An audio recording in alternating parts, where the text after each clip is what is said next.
दोस्तों, अगर ऑनलाइन आप कोई भी पुराना सामान बेचना चाहते हो या फिर नया सामान बेचना चाहते हो, कुछ ऐसी साइट्स पर जो क्वालिफाइड है, मतलब वेरीफाइड ऐसे प्लेटफॉर्म जहां सामान को बेचा जाता है, खरीदा जाता है, उस साइट पर या उस एप्लीकेशन में जाकर आप कोई अगर सामान बेचना चाहते हो तो आपको सतर्क रहना है।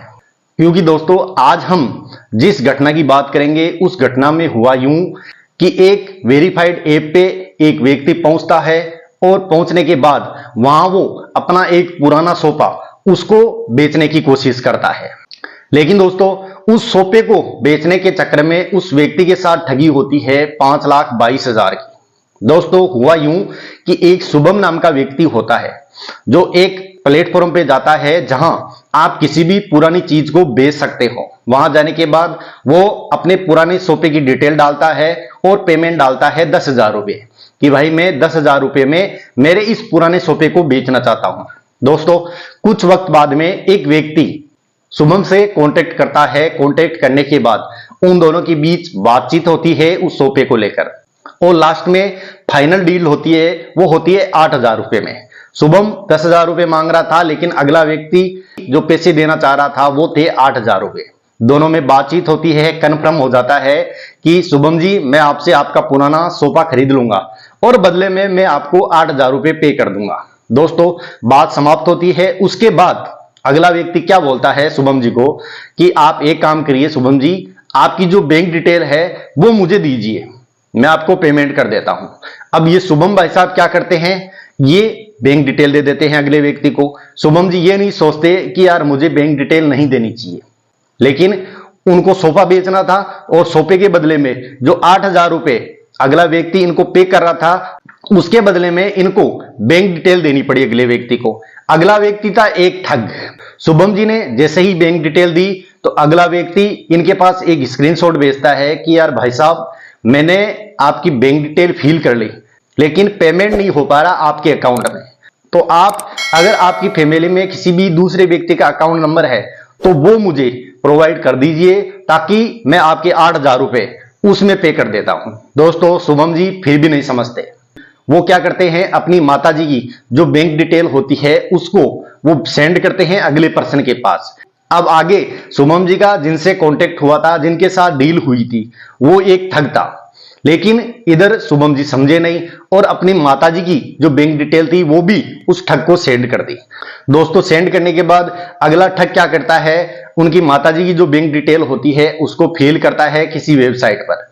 दोस्तों, फिल करने के बाद अगला जो ठग होता है जिनसे शुभम जी की डील होती है वो बोलता है एक स्क्रीनशॉट भेज के कि मैंने आपके माताजी का अकाउंट नंबर एंटर कर दिया, जो वेरीफाई भी हो गया, लेकिन मैं एक बार कंफर्म करना चाहता हूं, तो आप कृपया मुझे जो कंफर्मेशन कोड आए हैं वो बता दीजिए। इधर शुभम जी फिर भी नहीं समझते कि भाई साहब मेरे साथ लफड़ा हो रहा है। अब दोस्तों, उधर से वो साइबर ठग एक कोड भेजता है शुभम जी को और उनकी माताजी का जो बैंक अकाउंट नंबर होता है उसके साथ जो मोबाइल नंबर अटैच होते हैं उन पे वो कोड आता है। इधर से शुभम जी वो कोड बता देते हैं। कोड बताने के बाद में जो शुभम जी की माताजी होती है उनके बैंक अकाउंट से 5,21,219 रुपए निकल जाते हैं। दोस्तों, जब 5,21,219 रुपए निकल जाते हैं तो शुभम जी देखते हैं कि यार ये पैसा कैसे निकल गया मेरे अकाउंट से। दोस्तों, वो शुभम जी क्या करते हैं, जो सामने पर्सन होता है जिससे इनकी डील हो रही होती है उससे ये बोलते हैं कि यार मेरे अकाउंट से पैसा कैसे निकल गया, जबकि मेरे अकाउंट में पैसा आना चाहिए। तो दोस्तों, सामने से साइबर ठग बोलता है कि यार गलती हो गई, जो कि आपके अकाउंट से पैसे निकल गए, मैं आपको वापस ट्रांसफर करता हूं, मुझे बस 10 मिनट दीजिए। अब दोस्तों, यहां साइबर ठग ये बोल रहा है कि गलती से आपके अकाउंट से पैसे निकल गए, लेकिन शुभम जी फिर भी नहीं समझ पा रहे थे कि भाई साहब मेरे साथ ठगी हो रही है। दोस्तों, साइबर ठग बोलता है कि मुझे 10 मिनट दीजिए, 10 मिनट में आपका पैसा मैं आपको वापस रिफंड कर दूंगा। दोस्तों, इधर शुभम जी रुक जाते हैं। उधर से वो साइबर ठग क्या करता है, उन पैसों को पहले तो निकाल लेता है, उसके बाद क्या करता है, अलग अलग जगह उन पैसों को ठिकाने लगाने के लिए उसको 10 मिनट पर्याप्त है। दोस्तों, साइबर ठगी में यही होता है कि जब किसी व्यक्ति के साथ ठगी होती है तो उस पैसे को साइबर ठग अलग अलग बैंक अकाउंट्स में बांट देता है कुछ मिनटों में। तो उससे क्या, बैंक भी अगर साइबर ठगी के पैसे को ट्रेस करके अगले व्यक्ति के अकाउंट को ब्लॉक करना चाहे तो वो भी नहीं कर सकती, कर सकती है, लेकिन इतना जल्दी नहीं। तो ये साइबर ठगों का पहला मकसद होता है उस पैसे को अलग अलग अकाउंट्स में ट्रांसफर करके तुरंत उस पैसे को निकाल ले। अब दोस्तों 10 मिनट बहुत थे साइबर ठग के लिए। इधर 10 मिनट बाद में शुभम जी उस व्यक्ति को कॉल करते हैं तो कॉल नहीं लगता। तब इनको समझ में आता है कि भाई साहब हमारे साथ ठगी हो गई।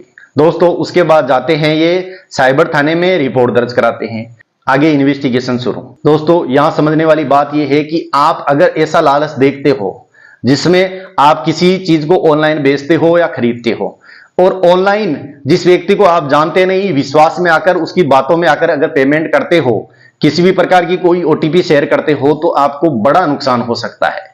क्योंकि आजकल साइबर ठग एक भी ऐसा माध्यम ऑनलाइन नहीं छोड़ रहे जिसमें वो ठगी नहीं कर रहे। तो हम सबको सतर्क रहना बहुत जरूरी है। किसी भी व्यक्ति को आप अपनी बैंक डिटेल शेयर ना करें, आप अपनी यूपीआई आईडी या फिर किसी भी प्रकार की कोई भी ओटीपी किसी भी अनजान पर्सन को बिल्कुल भी ना बताएं। और आपको हमेशा शक की नजर से डील करनी है। अगर थोड़ा भी आपको लगे कि अगला व्यक्ति फ्रॉड है तो तुरंत उसकी साइबर हेल्पलाइन नंबर 1930 पे शिकायत करें। किसी भी ऐसे टेक्स्ट मैसेज का विश्वास ना करें जो कि आपको बैंक के नाम से मिलता है या फिर अपने किसी रिश्तेदार के नाम से मिलता है।